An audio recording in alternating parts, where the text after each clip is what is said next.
کروں گا. جب ہم اپنا مقصد اصلی بھول جائیں گے تو بہت ساری چیزیں ہم سے چھوٹ جائیں گی. ہم بھولے ہوئے لوگ ہیں. ہمارا اصل مقصد ہی یہ تھا. اللہ تبارک و تعالیٰ نے قرآن پاک میں فرمایا میں نے اپنے ذکر کے لیے, اپنی عبادت کے لیے تمہیں پیدا کیا ہے. جی تم دن رات اپنے مشغلے کرتے رہو, کام کاج کرتے رہو, لیکن اپنے رب کو بھول کر کے نہیں. جو لوگ ڈپریشن کے شکار ہیں ان کے لیے مفتی صاحب نے بہت بڑا اعلان کر دیا ہے. ہر کوئی سنے اور شیئر بھی کرے. کسی چیز کو لے کر اگر زیادہ ٹینشن میں, زیادہ پریشانی میں ہو تو مفتی سلمان اظہری صاحب کا یہ بیان سن لینا. انشاءاللہ تعالی مجھے امید ہے, میرا ایمان کہتا ہے کہ آپ کا غم, آپ کی ٹینشن دور ہو جائے گی انشاءاللہ تعالی. تو بھائی بنے رہنا 5 سے 7 منٹ یا 10 منٹ تک آپ میرے ساتھ بنے رہنا. انشاءاللہ تعالی ایمان تازہ ہو جائے گا, دل کی کلیاں کھل جائیں گی, ٹینشن دور ہو جائے گی بھائی.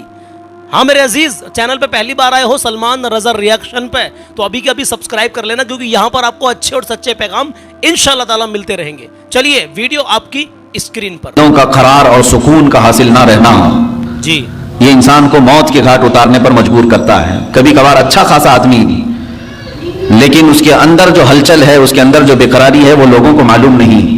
جی اور وہ چند دنوں کے بعد خبر آ جاتی ہے کہ اس نے سوسائڈ کر لیا اپنے گھر میں لٹک کر کے, اللہ, یا اپنے آپ کو جلا کر کے, یا اپنے آپ کو کسی پانی میں غرق کر کے اللہ, خود کو اس نے ہلاک کر لیا. یہ ہلاکت خود سے سوسائڈ کے جو آج نتائج سامنے آ رہے ہیں, جس کی سب سے بڑی وجہ ڈپریشن کا ہونا, سکون کا نہ ہونا. جی اے میرے عزیزو, اس قرآن عظیم میں اللہ تعالیٰ نے اس کا علاج بھی تو بتایا ہے. بے شک, دوا خود اللہ نے بتایا ہے. جی جی, اور اس نے ہمیں پیدا کیا, وہ بہتر جانتا ہے. ہمارے قلب کو اس نے بنایا, دل کو اس نے بنایا ہے. بے شک, دنیا نے ہمارے جسم کا کوئی پارٹ نہیں بنایا. یہ سب رب ذوالجلال کے کارہائے نمایاں ہیں, قدرت کے کرشمے ہیں. اور اس نے جب قرآن میں ایک ہی آیت میں 2 جگہوں پر یوں فرمایا, الذین آمنوا وتطمئن قلوبهم بذکر اللہ, وہ لوگ جو ایمان لائے ان کے دل اللہ کے ذکر سے مطمئن ہوتے ہیں. الا بذکر اللہ تطمئن القلوب, آگاہ ہو جاؤ اے لوگو, اللہ کے ذکر سے ہی دلوں کو سکون ملتا ہے. بے شک, سبحان اللہ. تو ذکر اللہ یہ رب ذوالجلال کی طرف سے دی گئی دوا بھی ہے, شفا بھی ہے, دعا بھی ہے, علاج بھی ہے. اور اسی سے دور بھاگ کر کے آج لوگ بے قراری میں ہیں. میں نے شاید پچھلے ذکر کی مجلس میں اس بات کو ذکر کیا ہوگا کہ اولیاء کاملین جو ہندوستان آئے یا پھر دوسرے مقامات پر جو صوفیاء اکرام ہیں, صوفیاء اکرام نے جو اسلام کی تبلیغ فرمائی, سب سے بڑا ان کے پاس ہتھیار کیا تھا؟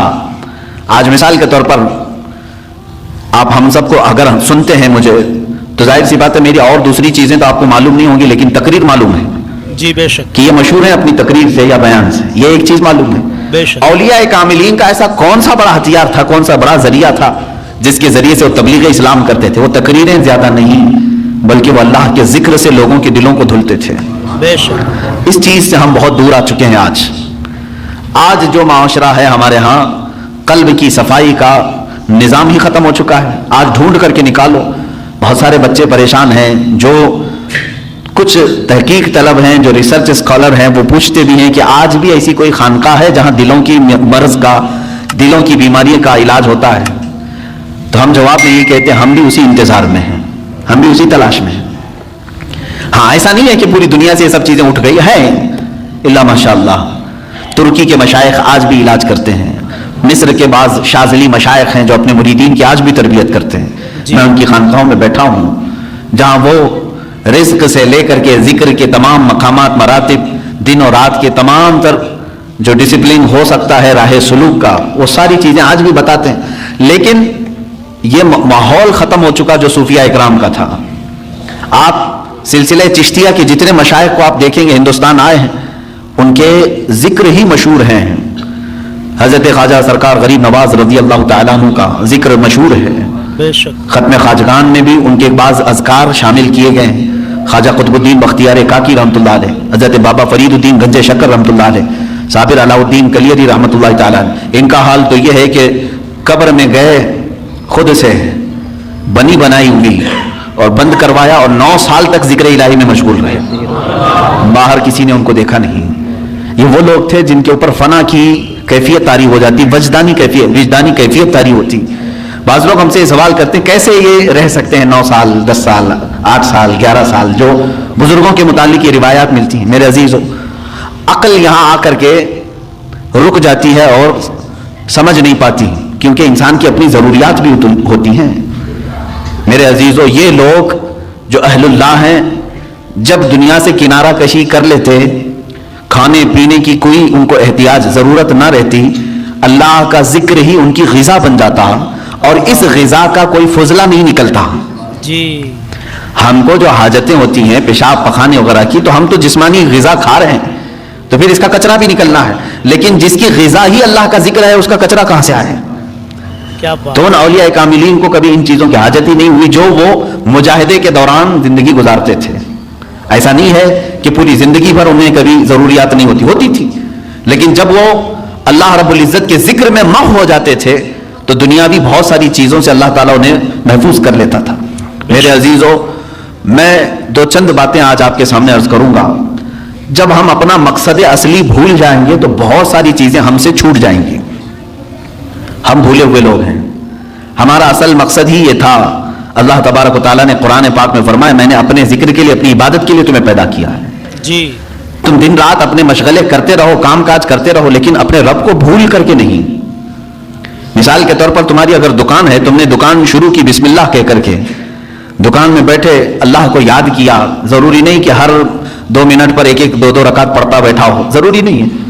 آپ گلے پر بیٹھے ہیں، دکان میں تجارت کر رہے ہیں، لیکن فجر کی نماز پڑھ کر کے گئے تھے، ظہر کی نماز میں واپس آئے تو فرمایا گیا اس کا پورا دکان میں بیٹھنا بھی عبادت ہی ہے.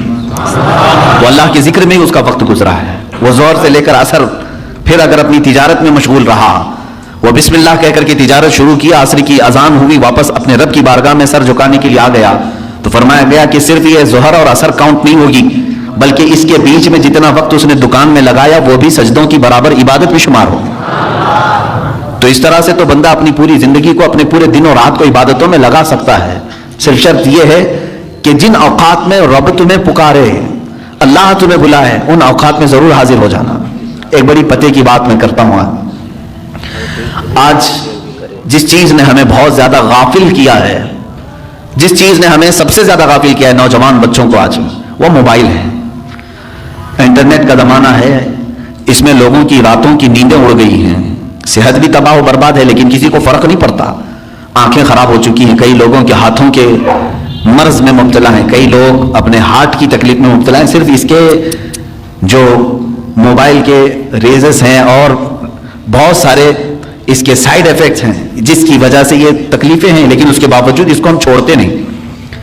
اور میں یہ کہہ رہا ہوں کہ چھوڑ کر کے پورا ختم کرنے کی بھی بات نہیں کر رہا ہوں. اس کا استعمال جن کاموں کے لیے ہے ٹھیک ہے، لیکن اسی سے ہمیں کچھ چیزیں سیکھنا بھی چاہیے تھا.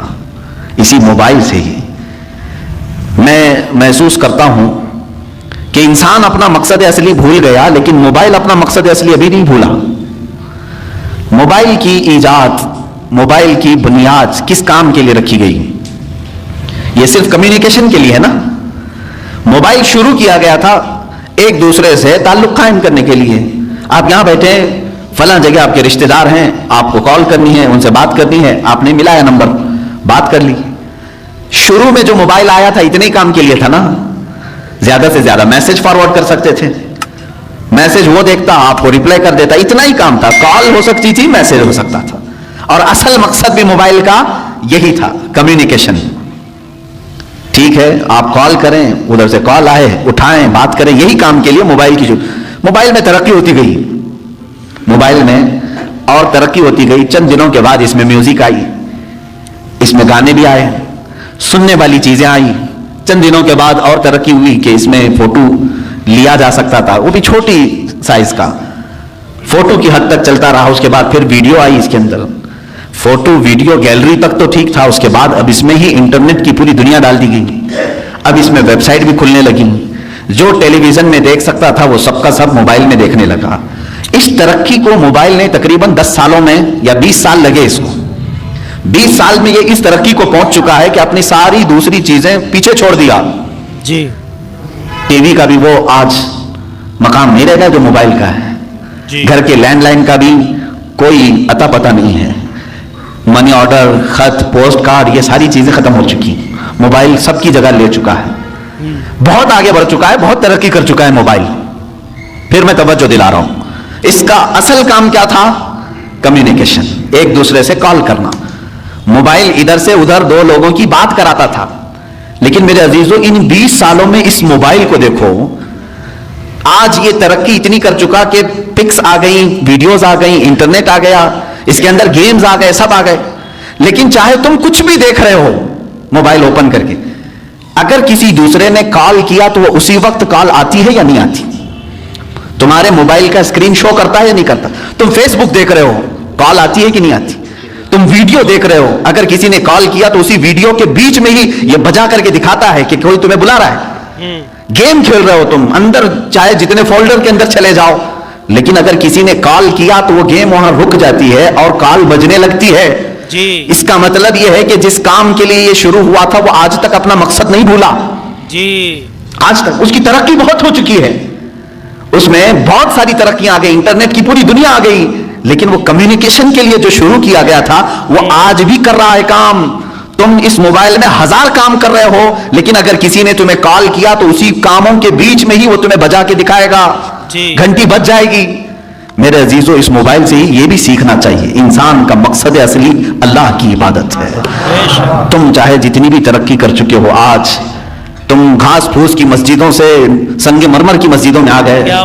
آج ترقی کے زمانے میں تم گھوڑا گاڑی نہیں مرسیڈیز میں گھوم رہے ہوں گے، تم آج یکا گاڑی میں نہیں بلکہ پلین میں سفر کر رہے ہوں گے، ٹرین میں سفر کر رہے ہوں، بہت ترقی کر چکے ہو. لیکن اسی سے اگر سیکھ سکتے تو سیکھ لیتے. آج بھی اگر اللہ کی پکار آ جائے تو مجھے ان کاموں کو چھوڑ کر اسی کی بارگاہ میں حاضر ہونا چاہیے. یہ مشین ہے، ایک آلہ ہے، اس مشین نے آج تک اپنا مقصد نہیں فراموش کیا. جس کام کے لیے اس کو بنایا گیا تھا وہ موبائل آج بھی وہ کام کر رہا ہے، اگرچہ اس میں بہت ترقی ہو گئی. تم تو انسان ہو، تم دنیا کی چکا چوند کو دیکھ کر کے، اس کی چاندنیوں کو دیکھ کر کے اپنے مولا کو کیسے فراموش کر؟ تو میرے عزیز، کتنی بھی ٹینشن میں ہو، کتنے بھی غم میں ہو، تو اللہ کی عبادت کرو. اس طرح میں سبق یہ ملتا ہے، یہی سبق ملتا ہے ہم کو. الحمدللہ، قربان جائیے دین اسلام پر. کتنے اچھے طریقے سے مفتی سلمان اظہری صاحب نے آپ کو سمجھانے کی کوشش کی ہے. میرے عزیز، میں نے آپ سے پچھلی ویڈیو میں کہا تھا کہ آپ جو ہے مجھے کمنٹ کر کے بتانا کہ آخر تک یہ پورا بیان کس کس نے سنا ہے. اگر آپ غم میں ہیں، ڈپریشن میں ہیں، تو کیوں پریشان ہوتے ہیں میرے بھائی؟ آپ اللہ کی عبادت کریں، اور اس کے ساتھ ساتھ یہ آپ کا اپنا ضیاوی تلبینہ. پیارے آقا صلی اللہ تعالیٰ علیہ وسلم کا پسندیدہ کھانا ہے تلبینہ. 1 گلاس دودھ میں 2 چمچ ڈلتا ہے اس کا تلبینہ، اور 10 سے 12 منٹ پکتا ہے. پکنے کے بعد میں اس کو پھر ہم کھاتے ہیں. کھیر سی بن جاتی ہے اس کی. شہد ڈال لو، میٹھا ڈال لو، اس کے اندر شکر ڈال لو، اور کسی کو شوگر ہے تو وہ نہ ڈالے. اس کے فائدے بتاؤں کتنے ہیں. یہ کاجو، بادام، پستہ، کھجور اور جو سے ملا کر کے بنا ہے. اس کے اندر مغز بھی ایڈ کیے گئے ہیں. اور اس کے فائدے کتنے ہیں. یہ پورے شریر پر کام کرتا ہے، دل دماغ کو تازہ رکھتا ہے الحمدللہ، شریر میں کمزوری کو دور کرتا ہے. اور پیارے آقا صلی اللہ تعالیٰ علیہ وآلہ وسلم کا فرمان ہے کہ جیسے چہرے کو پانی صاف کر دیتا ہے، تو ویسے تلبینہ تمہارے پیٹ کی گندگی کو صاف کر دیتا ہے. تو پیٹ سے نہ جانے کتنی بیماریاں جنم لیتی ہیں میرے عزیز، تو پیٹ آپ کا صاف رکھے گا. بے شمار فائدے ہیں. یہاں تک بتایا گیا ہے اگر آپ اس کو ناشتے میں روزانہ لینا شروع کر دیں گے اور اپنی روٹین میں عادت بنا لیں گے، اس کی شامل کر لیں گے، روٹین میں اس کی عادت بنا لیں گے میرے عزیز، تو 90% تک بیماریوں سے محفوظ رہو گے. اس کو خریدنے کے لیے کیا کرنا ہے، 280 روپے کا 1 ڈبہ ہے. اگر 1 ڈبہ منگوائیں گے، یہ اپنی خود کی کمپنی ہے ضیاوی، اور ضیاوی تلبینہ اپنا خود کا الحمدللہ. اسے ہم نے ہی لانچ کیا ہے 25 فروری 2025 میں اس کو ہم نے لانچ کر دیا تھا الحمدللہ. بے شمار اس کے فائدے ہیں. ابھی آپ کو منگوانے کے لیے کیا کرنا ہے، پہلا موبائل نمبر دے رہا ہوں 96 340 47 698، اور دوسرا موبائل نمبر 90 456 38 568. 1 ڈبہ 280 روپے کا ہے، 250 گرام کا. 1 ڈبہ منگوائیں گے تو کوریئر چارج دینا پڑے گا، اور 1 سے زیادہ منگوائیں گے تو کوریئر چارج فری رہے گا الحمدللہ. اور 3 سے 4 دن میں آپ کے گھر پہنچ جائے گا. 1 ہفتے کے اندر کا ٹائم ہوتا ہے، لیکن 3-4 دن میں پہنچ جاتا ہے انشاءاللہ تعالیٰ. تو ضیاوی تلبینہ اپنی روٹین میں شامل کر لیجئے میرے عزیز، اور غم ڈپریشن سے محفوظ رہیے گا. لیکن اللہ کی عبادت کرنا لازمی ہے، ضروری ہے. نماز پیارے آقا صلی اللہ تعالیٰ علیہ وسلم کی آنکھوں کی ٹھنڈک ہے میرے عزیز. تو نماز قائم کریں، اور ڈپریشن میں ہے، غم میں ہے، کوئی مریض آپ کے گھر میں ہے، تلبینہ اس کو کھلائیے. آقا فرماتے ہیں مریض کے غم کو ہلکا کرتا ہے تلبینہ. سبحان اللہ، یہ بھی آقا کا فرمان ہے. حدیث پاک میں کئی جگہ تلبینہ کا ذکر ہے. آپ تلبینہ کے بارے میں جو ہے گوگل پہ یا یوٹیوب پر سرچ کر کے دیکھ سکتے ہیں. بہرحال اللہ سلامت رکھے، آپ کو شاد و آباد رکھے. ملتے ہیں کل کوئی نئے پیغام کے ساتھ. اپنا خیال رکھیے گا. اللہ حافظ. ایسے ہی روزانہ ویڈیو دیکھنے کے لیے ہمیں چینل سے جڑ جائیے، اور ہم آپ کو اچھا پیغام دیتے رہیں گے. اگر فیس بک دیکھ رہے ہیں، فیس بک فالو کر لیں، اور انسٹاگرام فالو کر لیں، اور یوٹیوب پہ دیکھ رہے ہیں تو چینل سبسکرائب کرو، بیل آئیکن دبائیں، تاکہ ہماری ہر ویڈیو کا نوٹیفیکیشن آپ تک پہنچ سکے اور آپ آسانی سے ہماری دیکھ سکیں. خدا حافظ.